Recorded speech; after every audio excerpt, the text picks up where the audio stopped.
He said, what you walk past is what you accept. That's a really good point. Look, it's what I believe. It's not Yep. what I said, but Yep. I was doing a presentation with one of the larger franchise groups over the last few weeks, and we spoke about David Morrison, Lieutenant David Morrison's dissertation about the Army in 2015. After he was awarded Australian of the Year, he was the chief of the Army during 5 or 6 years, 11 to 16, I think it was.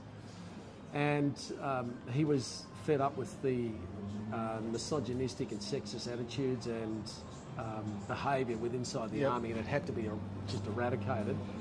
And he just made a stance. He said this behaviour is not acceptable, and that it's incumbent on leaders to step up and ensure that those who aren't working at a standard that we expect are no longer welcome to be part of this organisation. And I was really taken by that, to say that often we see behaviour, whether it's in offices or whether it's in, it doesn't have to be in their industry, it's wherever we are, is that if we're prepared to walk past it, it means we're accepted. Yeah.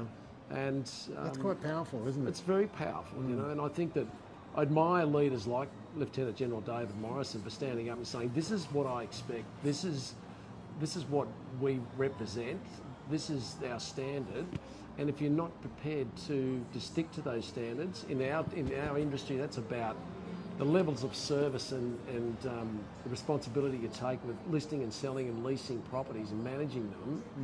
If you're not prepared to uphold the standard, then you're probably better off going somewhere else and doing something else.